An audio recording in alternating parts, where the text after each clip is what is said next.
Welcome back, everybody. Ready for another deep dive? Absolutely. Always ready to plunge into the depths of a good mystery. And today we're taking you to the heart of the Rockies, to Colorado. Beautiful scenery, but sometimes those mountains hide some pretty dark secrets. Exactly. We've got two chilling cold cases that have left investigators scratching their heads for years. The kind of cases that stick with you, the ones that keep you up at night, wondering what really happened. First up, we've got Kite, a 53-year-old accountant. A seemingly ordinary life. Yeah, just going about his day on May 21st, 2004. A Friday. Last anyone sees him alive. But then Monday rolls around, he doesn't show up for work. Coworkers start to worry. They decide to check on him at his home. And what they find, well, let's just say it was straight out of a nightmare. A scene that would make even the most seasoned detective's blood run cold. Oki's body is discovered in the basement, brutally murdered. But it's not just the violence that's unsettling, it's the way the whole scene is staged, so meticulously. Like the killer was trying to send a message. Or maybe throw investigators off their trail. The blood contained just to the basement bedroom, the knives wiped clean with bleach. Signs of a struggle, though, so Oki put up a fight. But then there are things missing. Oki's wallet, his vehicle, towels, even some clothing.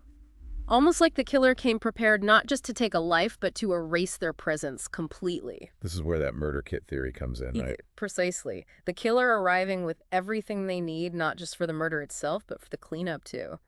Maybe even planned to leave wearing Oki's clothes. Chilling level of premeditation. And then we add another layer to this already complex puzzle. Oki had just rented out his basement to a man calling himself Robert Cooper. Who, surprise, surprise, vanishes into thin air right before the murder. Signed the lease a week before, paid half a month's rent, and deposited all in cash. And poof, gone. And you know what's coming next, right? Oh, I think I do. Fake name, fake address, the whole 9 yards. You got it. Everything on that rental agreement fabricated. Robert Cooper was a ghost. A phantom. But here's the thing. There are witnesses who put Cooper at Oki's place before the murder. Right, but their descriptions don't exactly line up. A neighbor says they saw him using a cane, but Oki's girlfriend, Linda, saw him too well dressed. Suit and tie, no cane. So which is it? Two different guys? Or one guy deliberately changing his appearance? It's enough to make your head spin, and then, just when investigators thought they might be getting somewhere, they hit another snag. The phone records. They must have thought they struck gold when they saw those records. Both Oki's phone and Cooper's phone were used after the murder, seemed promising, but those phones ended up with a couple of homeless folks, completely unconnected to the case.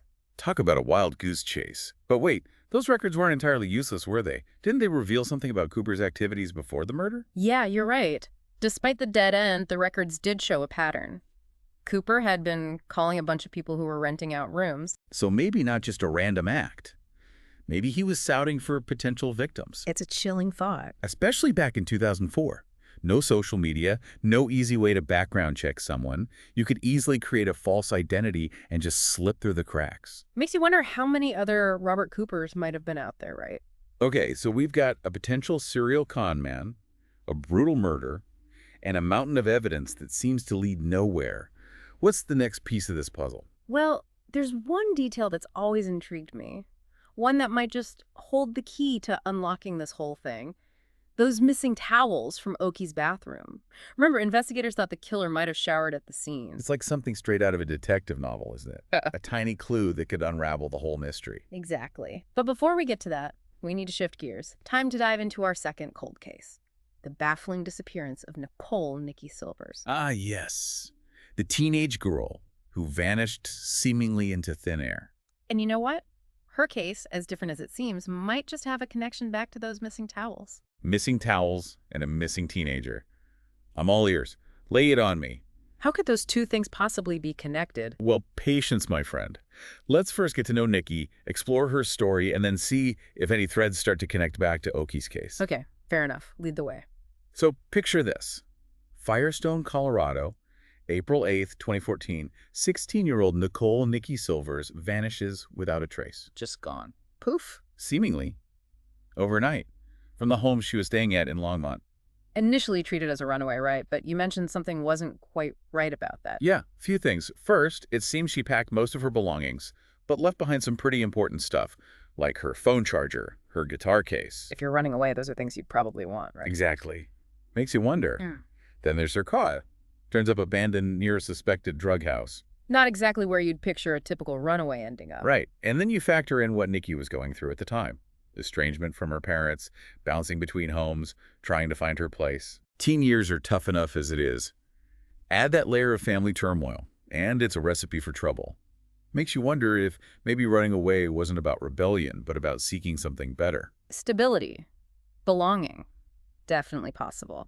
And just like those conflicting witness accounts in Oki's case, we've got some fuzzy details around Nikki's last known sighting.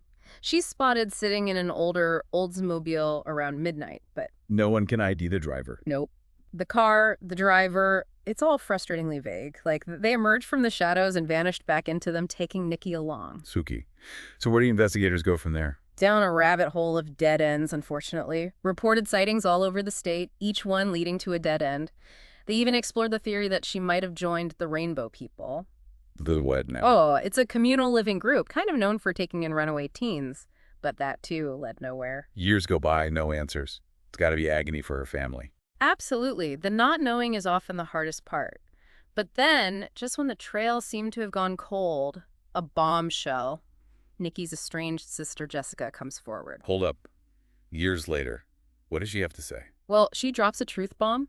She was with Nikki the night she vanished. Whoa. Talk about a twist. So was Jessica the one driving that mysterious Oldsmobile? Yep, it was her car. She said she picked Nikki up, they hung out, she dropped her back at the house around 3 a.m. Okay, so that fills in some gaps. But if Jessica dropped her off, why did everyone think she disappeared overnight? There's the rub. Jessica says she saw Nikki go back inside. But her friend and her friend's mom, they swear they never saw her come in. So did Nikki slip out again after Jessica left? Or did something happen inside the house that no one's talking about? It's a head-scratcher, isn't it? Another layer of mystery on top of an already puzzling case. And investigators did their due diligence. They grilled Jessica, looked for holes in her story, but Nothing. She seemed legit. they couldn't find anything to suggest she wasn't being truthful. So we're back to square one. What happened to Nikki after Jessica drove away? Well, that's where those missing towels might come back into play. Okay, so we've got these missing towels, right? What if, and just hear me out, what if the killer in Oki's case wasn't trying to hide evidence by showering? Okay, I'm listening. Yeah. What if they were doing something else entirely? What if they were trying to leave something behind? Like what? DNA. What if they used those towels to intentionally deposit DNA at the scene? To throw investigators off the scent, to make them think there was another person involved. Exactly. And now think back to Nikki's case. A young girl, estranged from her family, vulnerable, possibly looking for connection. You're suggesting Robert Cooper, the phantom roommate, might have been involved with Nikki somehow. It's a long shot, I know. But let's say, hypothetically, this Cooper is preying on vulnerable people. He uses a fake identity to gain trust, maybe even forms relationships. And then something goes wrong. Maybe. Or maybe he just gets bored and moves on. But in Oki's case, something definitely went wrong. And in a moment of panic, he decides to stage the scene, even leaving behind false DNA evidence. But why target Oki? What was the motive? That's the million-dollar question. But what if the motive wasn't about money or revenge or any of the usual suspects? What if it was something darker, something more sinister? Are you suggesting what I think you're suggesting? I'm not saying it's a definite connection, but we can't rule out the possibility that this Cooper might have had a more predatory motive, that both Oki and Nikki might have been victims of something far more disturbing than we initially imagined. It's a chilling thought, but it also makes a strange sort of sense.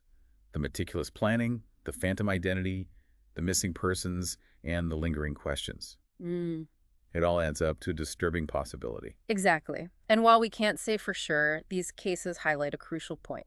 We need to be aware, to trust our instincts, and to never underestimate the darkness that can lurk beneath the surface. Absolutely. It's a reminder that sometimes the truth is more complex and more unsettling than we ever want to believe. And these cases, though unsolved, serve as a powerful reminder to stay vigilant, to ask questions, and to never give up hope for answers. Well said. Thanks for taking us on this journey into the heart of these two Colorado cold cases. It's definitely left me with a lot to think about. Me too. And if any of our listeners have any information, no matter how small, please don't hesitate to reach out to the authorities. Sometimes the smallest detail can be the key that unlocks the truth. That's right. You never know what piece of information might make all the difference. And remember, these cases, though unsolved, are not forgotten. We'll keep searching for answers, and we'll keep the memory of Oki and Nikki alive. Thanks for joining us on this deep dive, everyone. Until next time, stay curious, stay safe, and keep those lights on.